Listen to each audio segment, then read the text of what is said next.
Hey guys, welcome back to the Rhythm Section, brought to you by The Mind Refinery. I'm Kyle Bodanis. This episode is the epic final installment of our Kanye West saga, the creative world of Kanye West, with our deep dive into the life of Pablo and Jesus is King. If you like what you hear, rate and subscribe wherever you get your podcasts, and if you have time, follow The Mind Refinery on social media. And now, here's the show. Alright, the time has finally come. The last in our series about the creative world of Kanye West. Here today to talk about the life of Pablo, Jesus is King, and a little wrap-up of our whole situation here, is the man himself, the co-host of the Rhythm Section, Coburn Blair. I'm alive. Yes, he is, and who is surprisingly also alive. Back on the pod, Mind Refinery creative, and the host of the Mind Refinery podcast, Buffs and Nerfs, the zany, the wacky, the hardest working man in show business, Andrew Lanza. Hey, thanks for having me, guys.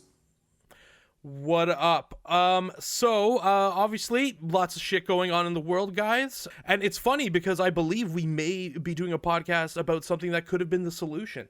Because Kanye West just wasn't voted president. And I think that in a Kanye West world, that maybe this whole shit doesn't happen. I don't know. We're seeing a peaceful balance of power. If Kanye and Trump go through it, I think President Trump could appreciate, Kanye's willingness to, take on the mantle of being the president.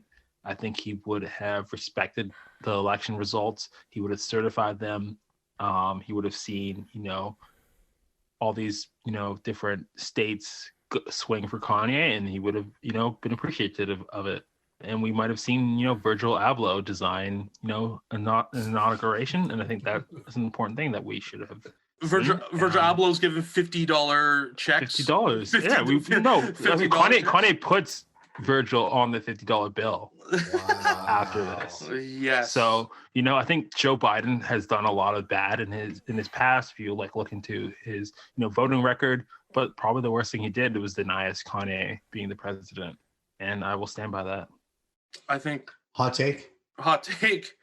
No, that's just facts. That's just cold, steely reality. That was Reality Corner with Coburn Blair. All right, guys, we've reached our last episode. It's been an arduous yet extremely fun endeavor. So when we last left off, Kanye West tore his sound down and created the almost punk effort Yeezus. So let's get into this shit. Moving on from Yeezus. Is this like last time on Dragon Ball Z? This is like definitely last time on Dragon Ball Z. I just noticed as I've been listening to the other ones that I kind of do that, and I'm trying not to be like give the big things of what's going on next. I'm not trying to do too much of a Game of Thrones spoiler ending. No, it's good. So, we're just gonna power up for like 3 episodes. Yeah, no, it's good. There's gonna be like side quest. Little side quest. We got to go get some kind of wand. What were your expectations going into Life of Pablo? Could you foresee a downturn in Kanye West's output on the horizon? Where was he coming out of Yeezus? Why don't you start us off, Andrew Lanza? I had pretty high expectations. At this point, I don't know, like Yeezus, as you said, just came out. He's kind of riding this wave in my books where it's like he can almost do no wrong. So yeah, I don't know. I had really high expectations for it. I was excited for it. So yeah, I don't know. Just overall, I don't know if it lived up to those expectations necessarily, but yeah, they were there going into it. How about you guys? I mean, I think this one, this is an album from Kanye that was, sometime in the making. We're coming off of Yeezus. I believe that Real Friends and No More Parties leaked pre this, a different era in rap. We are now 2016. Drake is, undeniably like the man in rap at this point. There's, Kendrick is, up there as well. It's an interesting era in rap. We are in the post-Kanye influence era, I think I will call this in rap. So, he's kind of coming in, he's finding his relevance.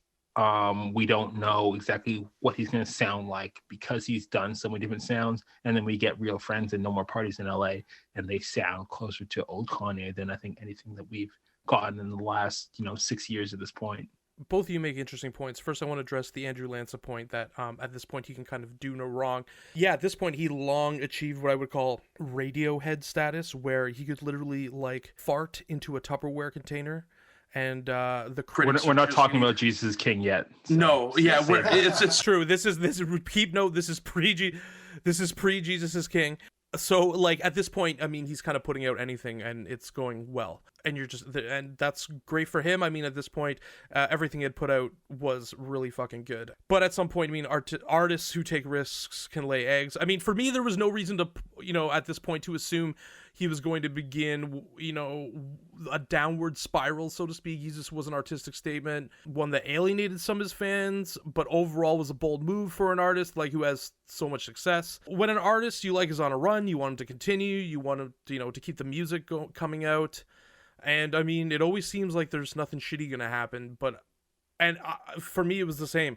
I'm like, this is gonna work, he's at this point, he's just at a level where he can't really, even if he puts out something, it would be like okay at the, least. But I guess if there was any foreshadowing, it was more likely with the erratic behavior and like political rants outside of music, you know what I mean? And like, I don't think we entered into those till the end of this album cycle or sort of mid album cycle for this album. Like we didn't, like if we go back to 2015, 2016 Kanye, he was super heavy in fashion. We were just getting the emergence of the Yeezus line from Adidas.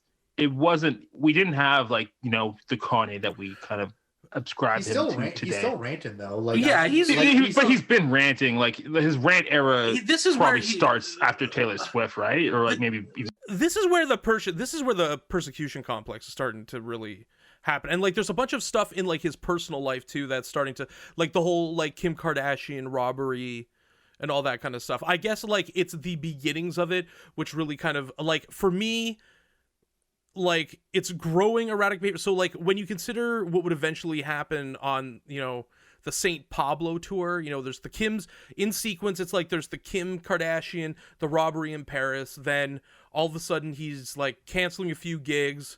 Then all of a sudden he's no showing gigs. And then it kind of like then the tour gets canceled. So it like kind of ramps up. No, sure, but like this is like I think if we're gonna like go into the album, we're not going into it with that like knowledge, right? Like I don't remember like like the robbery was not that robbery like mid this album cycle or like. Well, no. My point is that like it's like it ramps up from it, like it kind of like begins a year before this album and then kind of like. Like this album is in the middle of the downturn, I'd say, for Kanye. Yeah. So like from a outside of music sense. Yeah, outside of music. Yes, because I mean, we'll see what we think about that as a whole in terms of music sense. What was our initial thoughts on the album? When I heard this album, I wasn't super jazzed about it. I didn't dislike it, and I felt like it kind of needed more of a listen. So I kind of did push through that initial, maybe bit of skepticism about the album upon the first couple listens. And honestly, after a few listens, I really got into it, and then like after that, it was on repeat for like a solid while. Like it was definitely in rotation for like a solid while. And yeah, honestly, I thought it was like a pretty solid album. I don't think it's one of his better ones, but you know what? As a project, I enjoyed it. I think for me, like this is a really strong album by Kanye. He's pulling a lot of strings in this album. We have, Drake writing on this. We have Saha the Prince, on the pen here. We have Kendrick on it. We have The Weeknd. We have Rihanna. Kid Cudi, Chance the Rapper, who's becoming increasingly, looking like he's eyeing the throne at this point. Like I don't think there's not really like this is also a really strong collaborative work by Kanye. We get the album cover, we get like a new design ethos from him. He's leaning into new things. And I don't think I think he really delivered a great album with this one. I think, looking back on it, it's clouded a little bit for me, but I think he did a really good job delivering this album to us. Overall, I was meh on this album. It's not like, and okay, and to speak to your point just about like the designs and everything, this album and its marketing campaign won a Clio Award, which is ridiculous, which is an award for like excellence and creativity in design and advertising. And I mean, it just continues that long line of Kanye West just understanding that whole situation and understanding the zeitgeist with design and with advertising and with capturing people's attention, just obviously showing again as a tastemaker. I mean, I wasn't really into it. I would say that I've come to appreciate it a lot more in hindsight, because right off the bat, I mean, like, my knee-jerk reaction was I wasn't really into it. There's some tracks that I'm super into, which we're gonna talk about, but I mean, there's just something about it that feels incomplete, and like moments that sound thrown together and not of the level of craftsmanship that he's had. But then at the same time, like, there is some really great stuff on here, and it's not like this is a bad record. I think what would happen is, when I said, you know, the worst they can do, you know, artists, they attain a level where you're like, the worst you're gonna hear is the meh. I thought this was just one of the meh. You know, an album that was really good, it just wasn't the notable, like, not really good, but like was decent, and it just wasn't one of the notable ones, right? Because everything can't be, you know, Late Registration, My Beautiful Dark Twisted Fantasy, all that kind of stuff. So I started enjoying it and appreciating it more and more, but I would say that, like, right off the bat, I wasn't too into it. But I mean, the leaks were, I mean, we're gonna get into the tracks, but like initially I was like, this is probably gonna be off. I think I agree with you, and I think, like, when I think about this album in my head, I don't, you know, have, like, I don't think about it in a high regard, but like looking at the tracks and like looking at, you know, what he returned to on this album, you know, this is one of the, like, it's experimental, but it's not super experimental. I definitely think it's a return, like you were saying before. It has like, experimental moments for sure. Like, but Yeah, fleshed out album, and he gave us a lot of rap, and he gave us a lot of Kanye high, like a lot of his highest points are reflected on this album, which I think make this album like a better album to return to than, you know, some of the other albums. Like, I think like it's an easier listen sonically than Jesus to me, even though Jesus is a better album. For sure, I'd agree with that. It's an easier listen, 100%. Yeah, it's definitely more palatable. So, like, I think this album, as much as, you know, there's a lot of things around it, I think if you look at the album for what it is, like, if you go, like, what you're going to get into track by track, but like this album really stands the test of time, and it is a good album. You know what's funny you said about revisiting it? So today I was listening to this album again on Spotify, and I realized I have been listening to like a completely different version of the album this whole time. Like, that's the best. When the album first came out, I like downloaded it off whatever. Like, I think it was like, I don't know if it was like an early leak or whatever, but then I just like had it on my computer, like had it on my phone, whatever.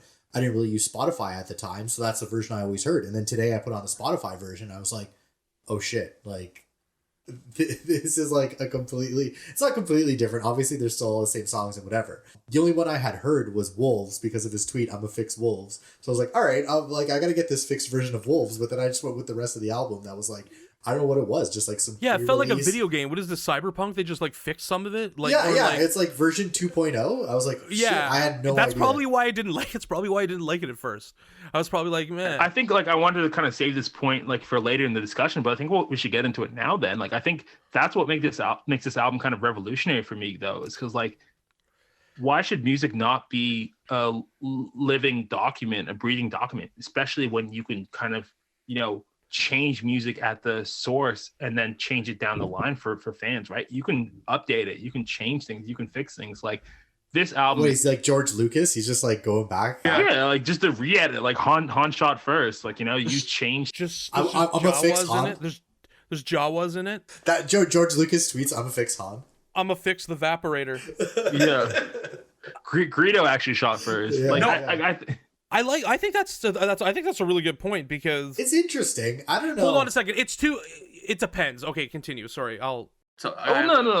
Like I think that's an interesting way of making music and doing music, like having it be like this living, breathing thing, especially like when you can do that with how digitized music is. Like, you couldn't always do that. If you put an album out and then you want to put a remix out, you want to, like, you know, change a version that's going to end up on streaming on like the radio. But this is an album that changed, I think, 3 or 4 times through when the album came out, when the album leaked, and then, you know, I think 2 more times, maybe. I could be wrong about how many times he changed it. Don't quote me on that. But he changed it, you know, 2 or 3 times where, like, you know, I have a version that says Puerto Rican Day Parade, and I know he switched that lineup at least once. So I think that's a really interesting way of doing music. And I think more artists should take advantage of, because it makes it so experiential, right? Like when I hear this album out of a car stereo and I can catch a line that, oh, that's not, you know, the version that I've heard, or that's not the version that, like, you know, first came out, or that's the version that just came out. So it's like, it changes the way that you think about music, and it changes the way that you interact with the music, which I think is a very powerful and a new thing. And I don't know that Kanye is the first person to do that necessarily, but I feel like he's at the forefront of that. And I think that's a really interesting thing to do. And it really reflects also being 2016, you know, Spotify coming to prominence. This album was, you know, executively premiered on Tidal, and it didn't really appear other places. So I think that is a really cool way of presenting art and presenting a project. And Kanye is a very, you know, art first person, a very, you know, creator focused artist. So to produce a work of art that is, you know, evolving and changing and bouncing is really cool. And I think it should be appreciated what this album did for music in that regard. Okay, I have multiple minds of this. One, what he should have done is not told anybody he's going to fix anything, and then just so he can gaslight all the people who didn't like it at first. Like fucking, like, oh my god, this reviewer's an idiot. This fucking mix is pristine. This mix of Real Friends is fucking absolutely perfect. It's like, yeah, because it's had 3 different versions get pumped up. So like that would be fucking like that. I'm all for, just for the hilarity purposes. However, a couple things. I'm 2 minds of it. One, that I fucking love that, and you're totally right about the experience, because what it does is, if a dude tweets, "I'ma fix that," and then it just gets replaced in 2 days, it kind of makes you feel closer to the artist, because it's like a direct line to him, instead of like when CDs were manufactured where it has to go through this processing. It's like likely being uploaded from his computer or whoever's mastering its computer. You know what I mean? He gave us an album with a director's cut, and like we get a lot of bonus albums, but how many albums do we get like a director's cut where like I'm gonna go back and digitally edit this and figure out how I want it to be and present my vision properly. And I love that about it. So for me, it's just a matter of, sometimes I feel that's okay on an album, and other times I'm not. Like on a Beautiful Dark Twisted Fantasy, I wouldn't be a fan of that happening. Well, I just wish that there was, like, I mean, yeah, you can like download it, you know, from websites and shit, but I just wish if he was gonna do that, he kept all the old versions so you could hear all the old versions. I don't know, I guess maybe he's like, kind of from an artistic standpoint, like, I'm done with that shit, like that's not how I wanted it to sound. But I don't know, just for like archival purposes, it would be nice to have those different versions, and you could be like, oh, I like that, you know, version 2.3 the best that he released like fucking a month ago, so I can still listen to that. It's good that Pirate Bay exists, because you can go get that. Somehow SoulSeek is still a thing. I don't know if you guys ever fuck with SoulSeek, but somehow that's still a thing. I need my credits over there.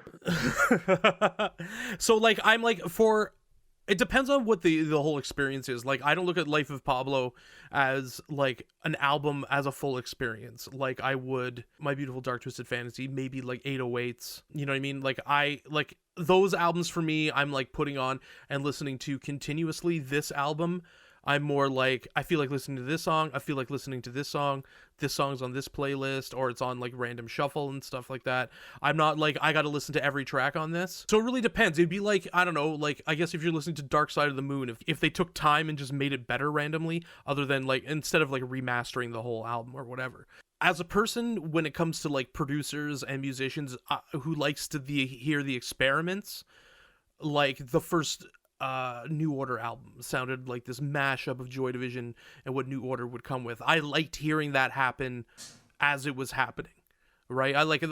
So I'm more like, I like hearing these random snippets and remixes and stuff. So I would say yes. It's, you know, it depends on what the experience of it is, but this, I mean, it's fucking really, it's kind of awesome that like how close we are to the artists and like what they're doing now. It makes the album feel more like an art project. Like I remember going to see, I think it was at Young and blur when he posted something like, he had like an art projection there.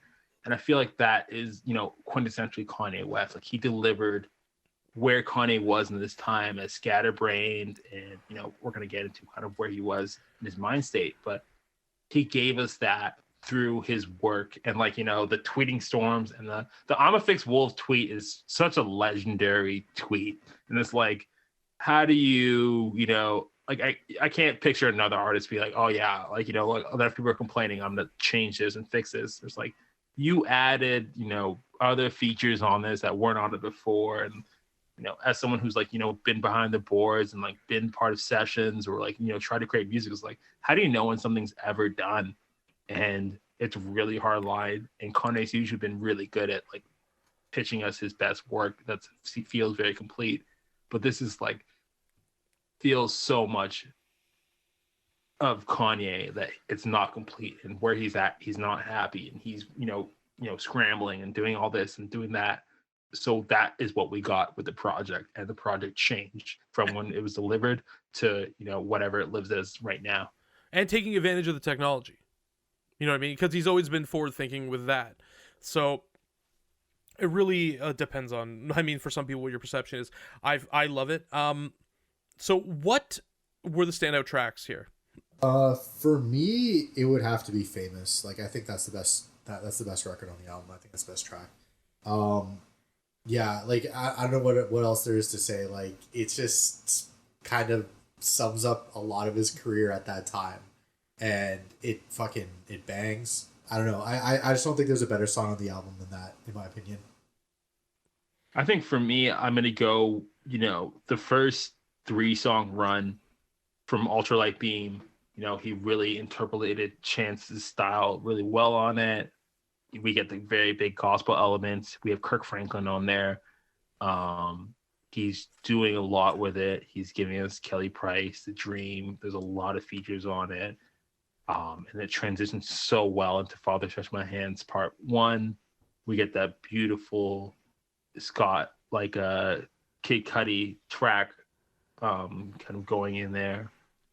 We have Part 2, and we get Designer, and it just encapsulates the time. He signs this relatively unknown rapper from New York who has this massive song, and he incorporates it into this ever-changing, breathing body of work.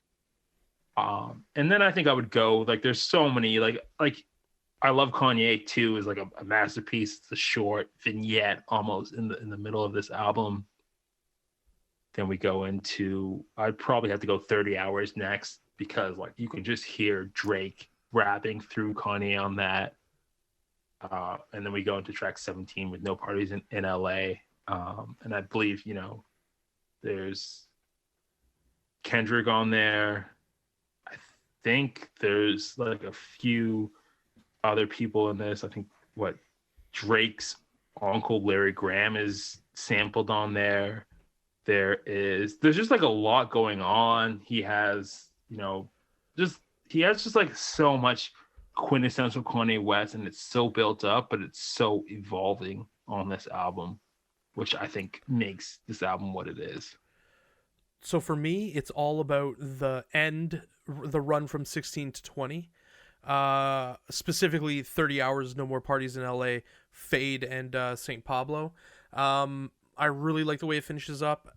I think on No Parties in LA, I love that track. It might be a little long for what it is, but his rapping at the end is like, I mean, I think this is the most rapping he does really in any track. It's just like, and he's really kind of grinding away. Madlib produced it too. And Madlib produced it. That's Really? probably why. Yeah, it's fucking super sick. You know. And just like Rick Rubin was one of the executive producers on this album as well. So like there was like lots of, there's lots of personnel on it, but No More Parties in LA, I fucking loved it. Some of his most impassioned rapping at the end of it. I think some of his best rapping, because I kind of agree that there are elements here where you're hearing the best Kanye.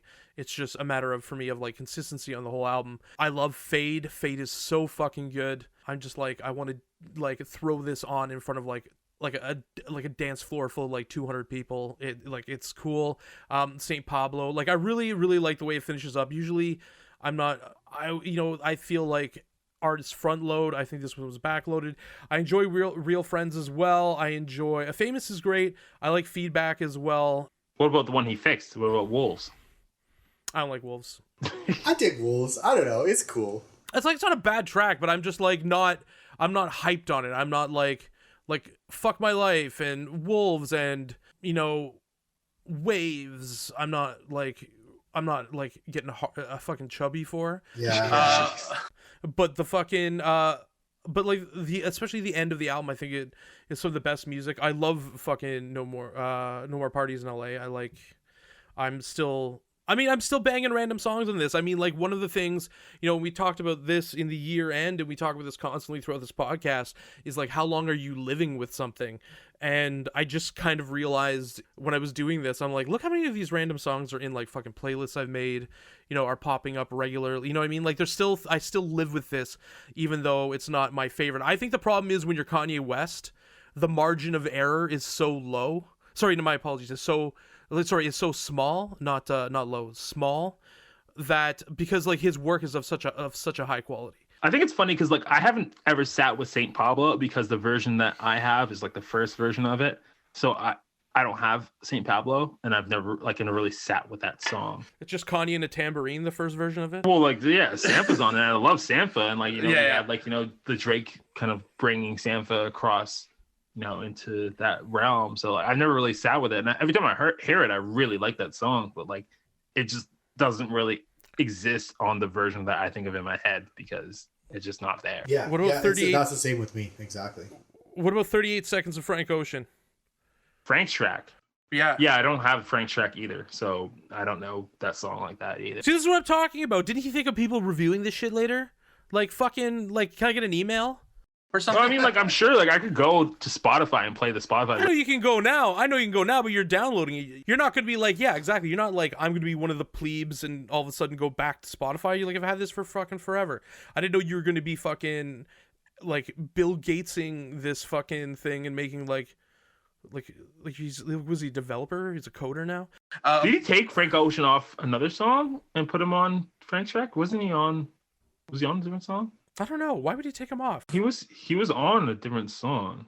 I could be wrong. I don't know. Yo, was it put out and then he pulled it back and then put Frank's track on? Yeah, because Frank's track wasn't originally on it. I thought he was on. Wasn't he on Wolves? No. He was on. Was he on? Yeah, that was it. I think he was on Wolves. Sure I swear the version I have, he's on it, but I could be completely out to lunch. Right Yeah, now. I'm not gonna fact check any of this, but I'm pretty sure Frank was on. Like, I'm gonna say Wolves. I was gonna say another song, but yeah, we'll do Wolves. How is fixing a song getting rid of Frank Ocean if that's the case? Well, he gave him his own song, so He originally had an outro, is what happened here. okay. Well, I don't. Your facts are getting in the way of this. Whoa, calm down there, edibles. Yo, so it was the outro, and then they just moved it to Frank's track. So, okay. So that's not a fix. That's not fixing it. That's making Wolves worse. Yeah, I don't know many things that are worse because Frank Ocean is in them. Like, he's pretty fucking good. He's one of the best. Here's what I want to know: what is the legacy of the life of Pablo? How will it be remembered? I think it's gonna be marked as like the beginning of Kanye's downturn. I think people have turned on the album because of how Kanye has appeared, but I think I will go back to It's like The Force Awakens. Yeah. All the subsequent made everyone hate it. Yeah, just like the trilogy after that Kanye delivered is like the worst trilogy, and we're realizing now the prequels were better than the what they. Now I appreciate Life of Pablo. There's what Kanye's Rogue One is, I don't know, but Rogue One is the best Star Wars film, and I'll just kind of squeak that in here. Yo, Wow, this is gonna disagree. get controversial. Disagree. I knew this guy. His eye fucking just probably. I could hear it twitching. I know he thought that, but I already said it, so it's now recorded. It's definitely not even better than now Solo. Fact. It's oh my god! I fell asleep during Solo like 4 times, and I've seen it 4 times, and it sucks. Oh, Yeah, this guy awful. is gonna fucking. It is awful. It's a solid action Someone told me movie. Darth Maul was in Solo, and I'm like, I've seen this movie 4 times. When's Darth Maul showing up? Right at the And end. I fell asleep. Yeah, because you only thought it was a 45-minute movie because you kept passing out. You're like, we haven't even met Chewbacca yet. I and watched it you're on a just passing plane one time. The movie like puts me to sleep. I put that on like if I want to go to sleep. I'll buy Disney So Plus that's a pretty solid instead of that's pretty melatonin. good then. If you just No, if you just want to fall asleep, put on Solo. Like I wish Yeah. I had that. Like, Yeah. I don't want to know Han Solo's background. He's a rogue. He's like a mysterious guy. That's the best part of it. And also, yeah, his whole arc happens during like the trilogy, so it's like he's gonna have like he can't be like not a scoundrel at the end of Han Solo because he's a scoundrel at the beginning of New Hope. So that is definitely a point. But Yeah, but was he jaded because of women? Like, I think at the very end. Like, you know what I mean? He's I like, guess, yo, yeah. He's like, man, fuck everything. I'm going to law school. Khaleesi wasn't Khaleesi the woman in the Yeah, it Yeah. was Khaleesi. I will get us back on track, though, okay? Is there any of his previous albums you think are better than fucking Life of Pablo? Yeah, all of them. No, sorry. Life worse. Sorry, worse. Okay, so I want to go into a tangent. I think what's interesting about this album is originally it was titled "So Help Me God," and I know I'm a proponent of talking about "Good Ass Job." So "Good Ass Job" was the third into Kanye's trilogy. Kanye never made that album. He lost his mom. He lost his fiance. There's a few stories why I've mentioned that throughout this. So he didn't do that. But me and Kyle know who put out an album called "So Help Me God" this year is 2 Chainz. Yeah. Did he fade that? Do you think he faded that name?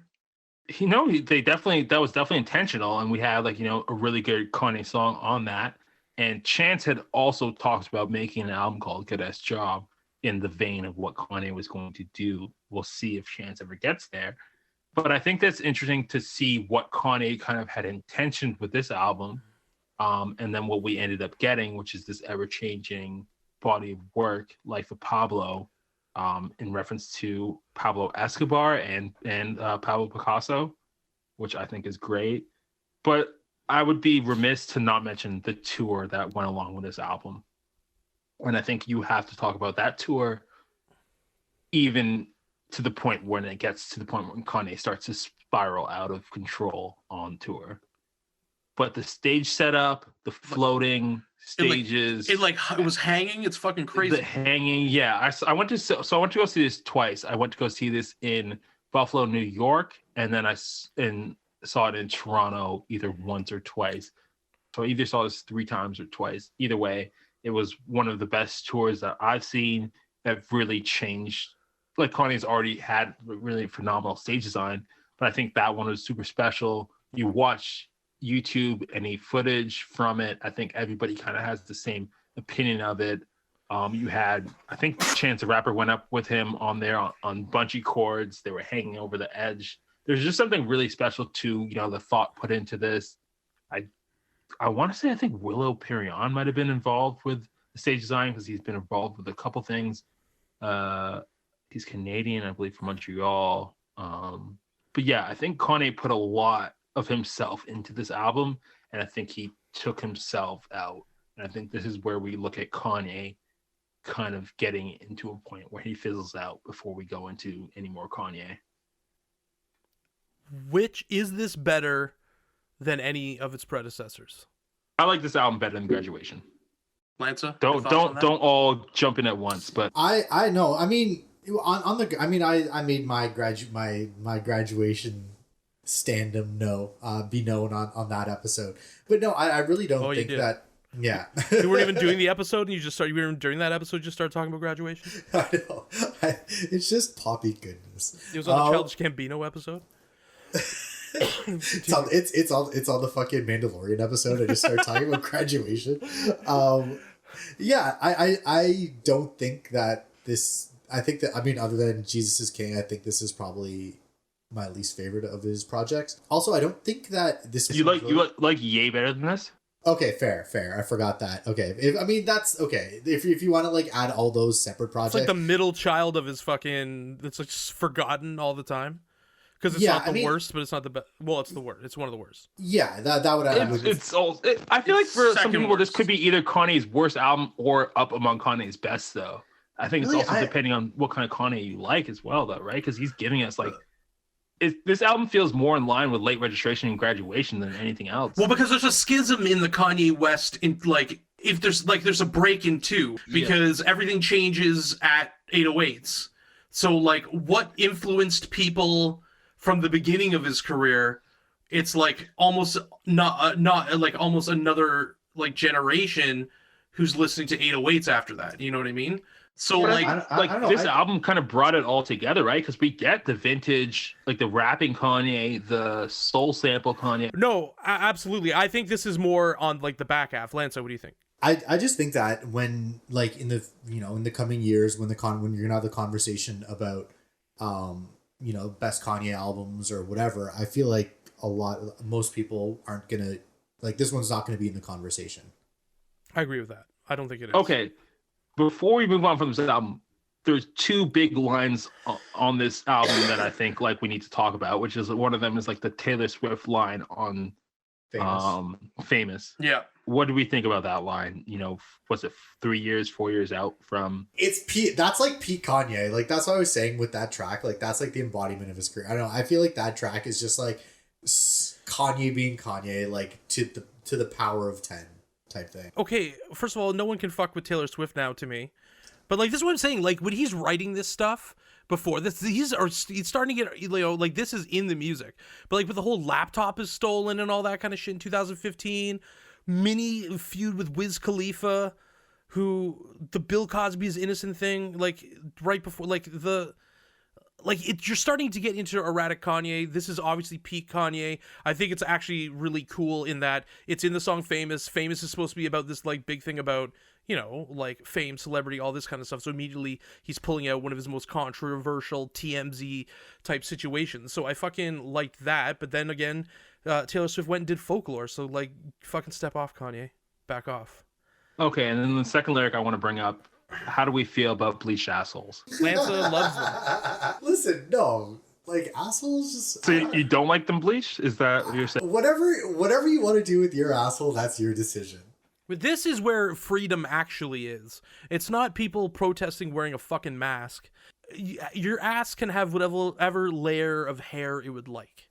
And that's just between you and your partner. And that's my asshole, my decision. Exactly. You want to be an organ donor? You want a bleached asshole? These are very similar questions from a philosophical sense. I'm really glad you brought that up, though, Coburn. Thank you very much. I do appreciate it. That's a good snipe. Things have to be talked about and addressed. They're important and integral to what this album means. And also, the more time I deter on talking about this album, the less time we'll have to talk about Jesus is King. So I feel like we should just be like, all right, and on to Jesus is King, and it just cuts like right there. Yo, I'm literally designed the discussion here for Jesus is King. I got a little bit of writing just so we can be like, are there any redeeming factors? And then inevitably say no. I think there's like one. I'm sure. I got one. I got one redeeming factor. Okay. So you know what? This is a good time to move into this. Okay, I'm not gonna make us go through Jesus is King. You love that, eh? I just fucking do it. The best segue is anyone you fucking want. I'm not going to make us go through Jesus is King, but I want to get back to the idea of expectations and what Jesus is King kind of represents from a high level career standpoint. When Kanye West said he was doing an album about Jesus, what went through your head? Did you think, hey, this is going to be some introspective masterpiece? Like worthy of Coltrane or Dylan, or were you like, this is fucking whack? What are we talking about? Why don't you start us off, Lanza? Well, I mean, personally, like, I'm not a religious person in any way. So it just right away was like, okay, cool. The subject matter is not going to interest me, but I'm along the ride for the music. We had what was it called? The Sunday service where he did the gospel shit in at Coachella. Was it at Coachella? Yeah, I think. Well, he was doing the regular. He was doing. Yeah, I think. Yeah, he went all throughout the states and stuff. Yeah. So I mean, I caught some of that. Like there was like video of that and stuff. I'm like, all right, this sounds kind of cool. Like Kanye is kind of going back a little gospel-y. And so I guess, as I said, I was like not giving a shit about the subject matter, but like I thought the music could be cool. That wasn't the case. Whoa, what about you guys? I wanted Yandy. I remember everyone talking about Yandy. I don't know. I can't say that I was excited by Kanye at this point in my life. This is only, I guess, technically 2 years ago. I think the Trump thing really got to me, and like just looking at what Kanye was doing, what he was saying, I was kind of, moved on where I was at with Kanye at that point. He'd announced his album Yandy. He talked about a lot. He'd given this cover art that looked a lot like Jesus. We didn't really know what he was going to do. He was around with, did he do a song with 6ix9ine at that time, or Little Pump or something? Yeah, Lil Pump, the You're So Fucking Nasty or whatever. Yeah, I didn't actually want to talk about that song because it was terrible, but thank you for, the video was filling me in with song. the information. Terrible. Objectively terrible. The video was so bad. Awful. I even hate to kind of go here in my mind because it's like a dark place and a dark time. God. Yeah, it was a bad era for Kanye. I was recently listening to Sean Leon's interview on R&B Radar, where he talks about, getting to collaborate on this album. And I think that was, a really monumental thing. And I'm really happy for him on that. And all the people who got to go to Wyoming, I think that Jesus King was there, or I don't know where Jesus King was, maybe on the road, LA, something. Wyoming's But I didn't actually listen to this album ever, and I never will. Oh, you didn't listen to it? No, I was gonna listen to it before this podcast. I decided against it. I did listen to it today again. Yeah, no, I have my ears deserve better. Lance is like, do I have to listen to it again? I'm like, yeah, and I didn't even listen to it again. I just listened to a couple tracks. I'm off the. Okay, here's I'm fucking off this podcast. Good. I'm taking off my headphones. It's less. We'll bring it to Bust of Nerfs. I got debated, bro, into listening to Jesus is King today. I spent luckily okay. You did the Jesus thing here where you listened to this album so we wouldn't have to, which is very noble of you. But what kind? Wow. Yeah, You're so welcome. it's like Lance is king.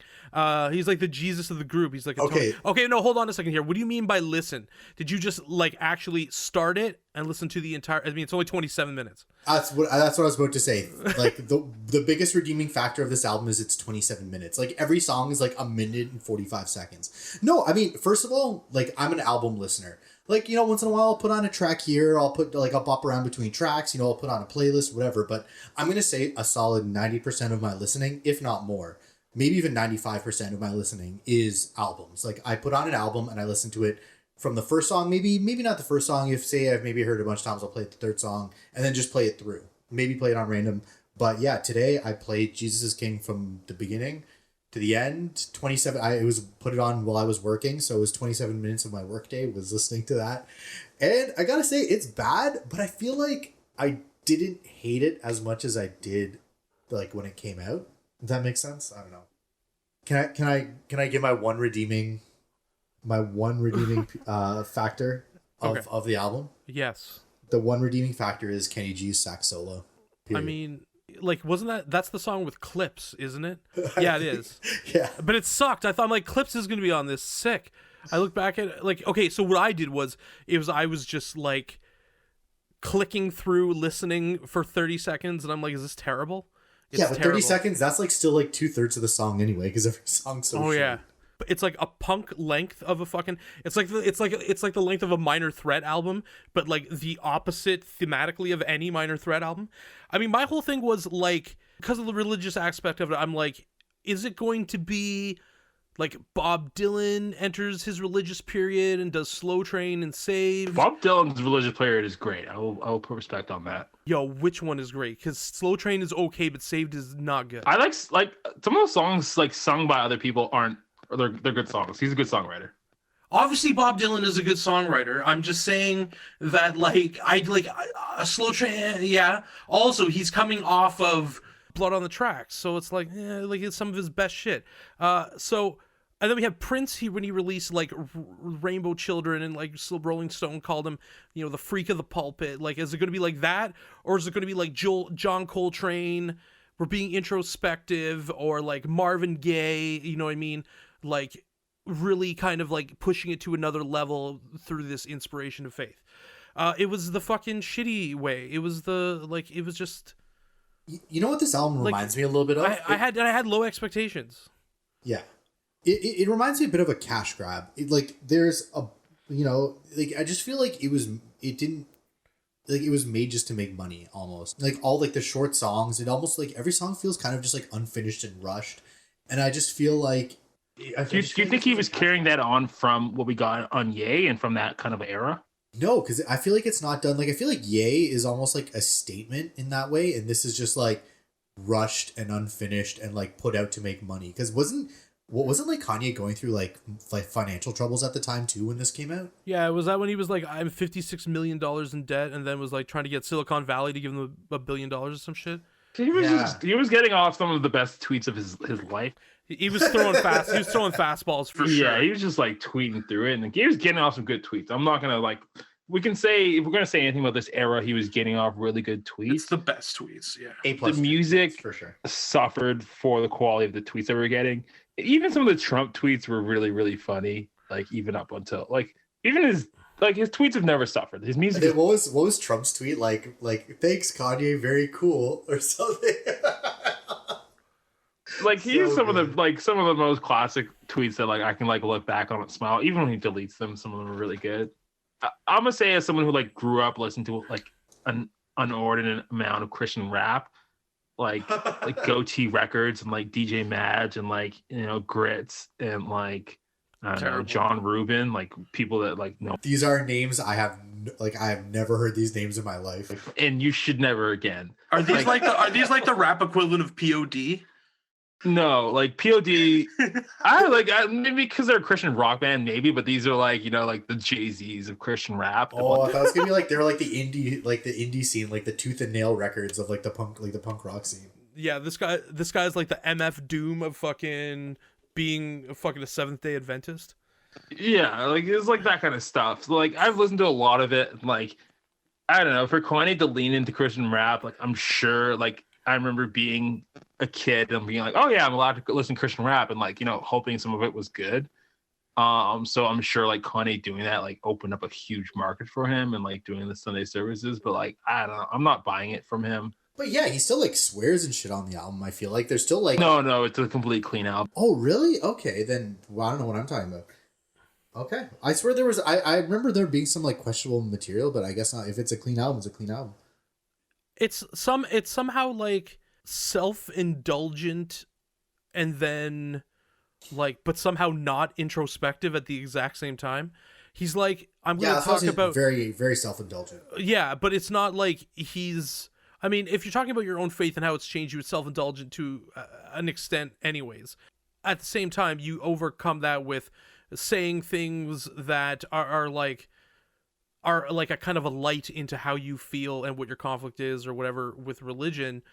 But this is just like, it's like he's like, I like this is, you know what I get from this album? That he really likes Jesus. That's what I get from it, right? For me, I think he gets like the Jesus aesthetic. Like wasn't who's that megachurch pastor in like Houston? Osteen He or was whatever.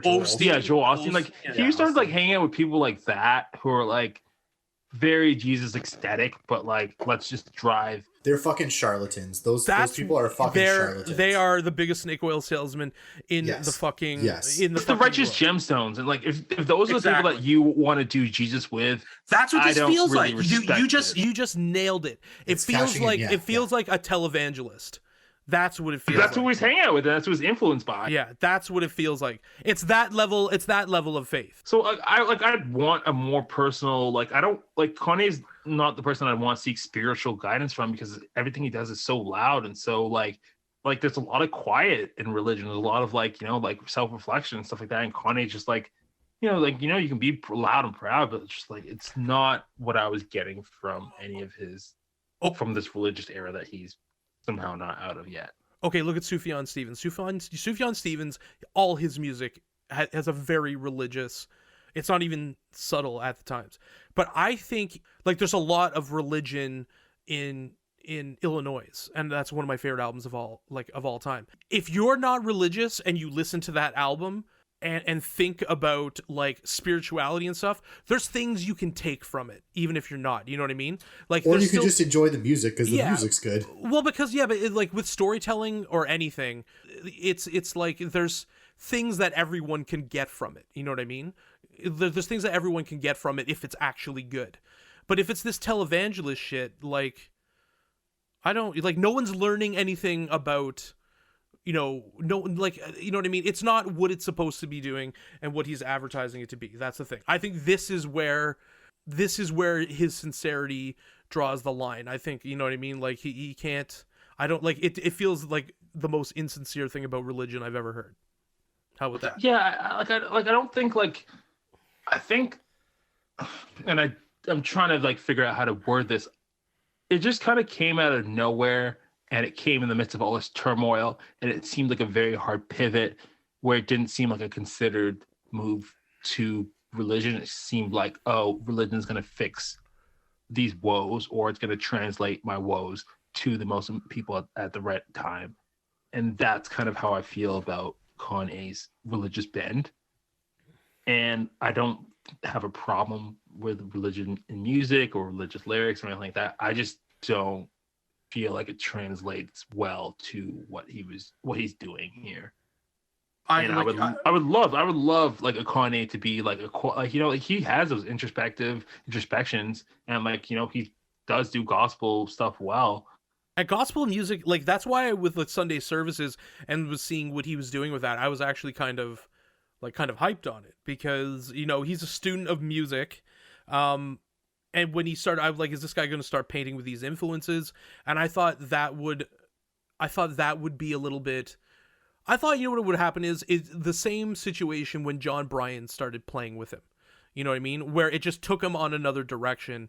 I thought, like, is this the next iteration of his career when he's going back to more like roots black music and musical heritage? You know what I mean? Like, that's what I thought it was going to be.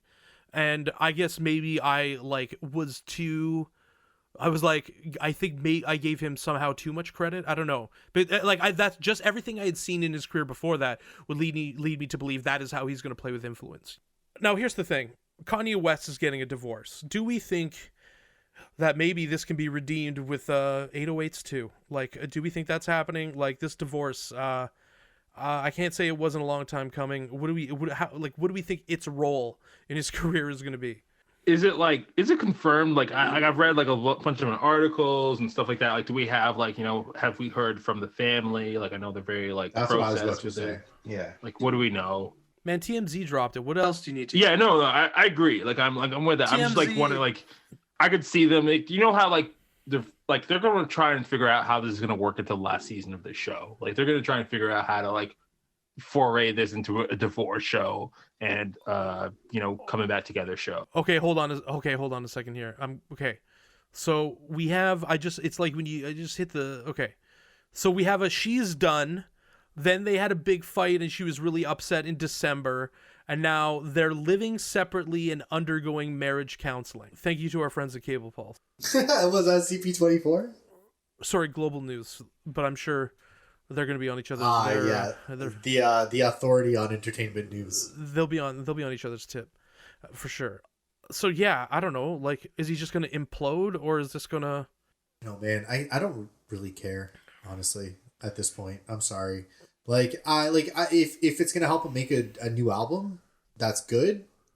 Okay, but like, I don't know, man. This is really what I'm talking about here. Is this going to be? This is leading to what is it? Like, what is next for Kanye West in terms of like, do we think he can reclaim that magic? Do we think that something triggered by heartache, or do we think his best years are now absolutely positively behind him? What more do we want from Kanye? More quality albums. That's okay. I think that's a really good answer. I don't know. I didn't expect that. Like he's. I feel like I don't know. I feel like he. I don't think that Kanye has another classic album in him. I think he's given us a lot over the years, and he has proven his worth and his ability. And I think that he is a little bit far removed from where he was, and I don't see himself going to his roots in the way that we got a 444 from Jay-Z.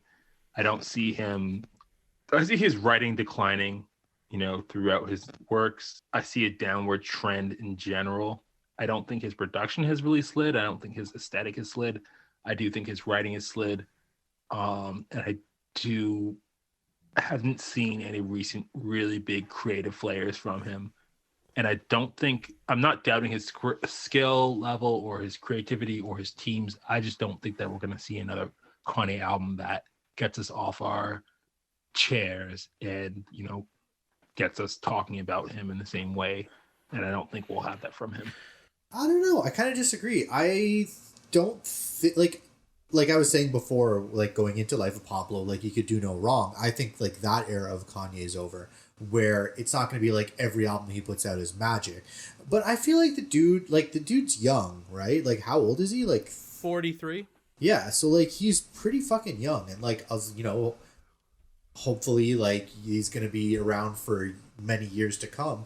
But I don't know, man. Like with all those years left, I feel like he's gonna put out a handful of like, maybe not classic, but I think he's gonna put out some really strong albums.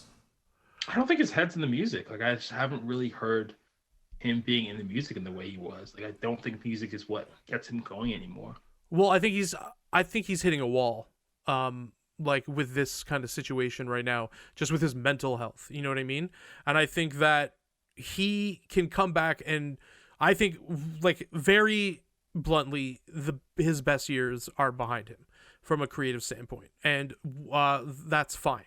I think he can still put out another good one. That depends on, I mean, again, his head, like you're saying, Coburn, like once your head isn't in it, like you need to get into a zone to make those albums. You know what I mean? And in interviews with like someone like RZA, he talks about how like much discipline there is with them when they work, his whole team. And you have to be in the zone to maintain that. You have to really be like recording your whole album where everyone's wearing suits and stuff. Like it's fucking like Miles Davis with his people. You know what I mean? Like that, we talk about this. That's like what a band leader does. That's what someone in the zone does. So like that is, for me, the question is whether or not he can get back into the right headspace. Because like for something like, and 444 is a great example, and it just like that took a lot of introspection from Jay-Z. You know I think what I mean? music has to move you, and I think Kanye is moved by so many things. Like he's, you know, you listen to Sean Leon talk about his headspace when they were making Jesus King, and he's talking about like Sean came into the studio and Kanye brought in an architect and like some kind of spiritual person, and Sean was third, and Kanye said, "Okay, we're gonna hear from the spiritual person, we're gonna hear from this architect, and then Sean's gonna play some music." So I think when Kanye's headspace is there and he's like, you know, doing these sneaker designs and he's working on his one Gap and he is, you know, working on like architectural stuff or wherever his head's at, he's in so many places and music is behind in that regard, where that's not a bad thing. He's a really creative person. He's an ever talented person and he can do a lot.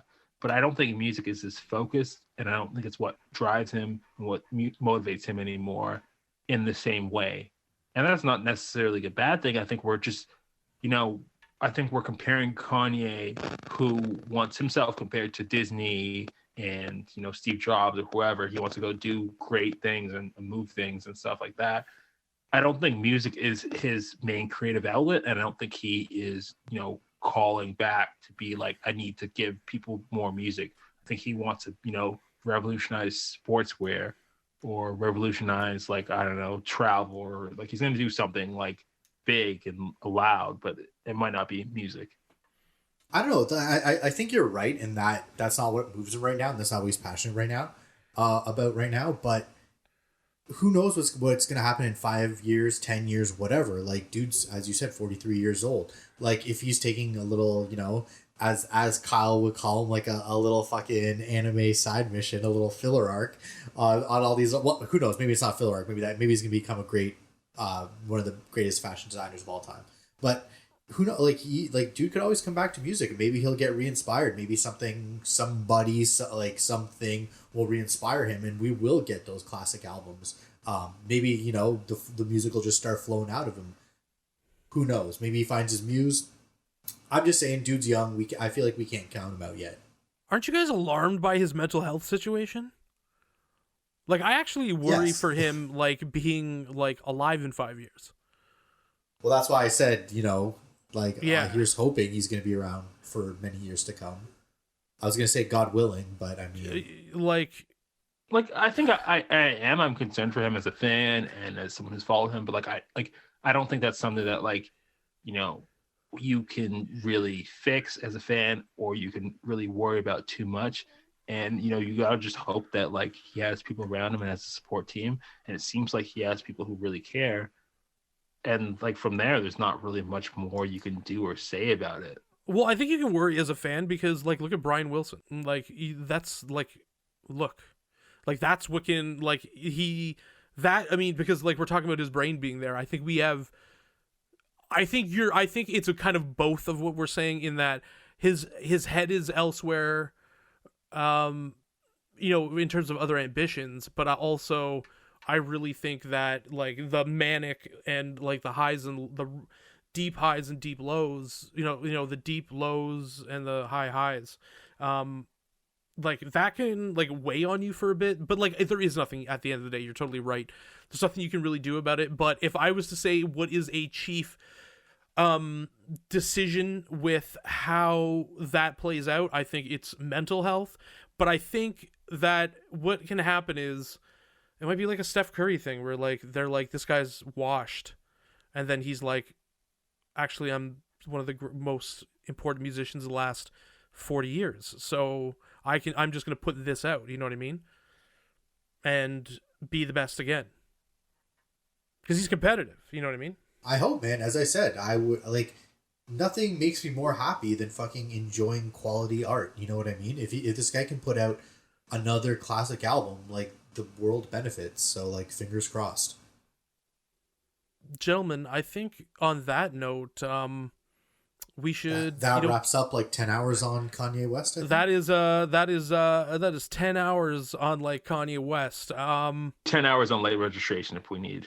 100%, because you could, like, start breaking I'll listen down to that. tracks. I'll fucking listen to it. I mean, I do it on Dissect for other albums all the fucking time. I think that's what he should do. Late Coburn's registration. he's just filibustering late registration. Yeah, he's fucking just reading the lyrics very slowly. So, gentlemen, thank you so much for doing this. This has been it's actually how Coburn came to work with the Mind Refinery. So it's fantastic. Now he's Hell yeah, fucking hosting a show. I love it. So, guys, Tenure, you can't even fire me now. no, he's got non-existent vesting. Bro, I'm glad I was part of that at least a little bit. I feel honored. On that note, guys, we're gonna glad hand each other a little bit more, and we'll see you later. Thanks for listening.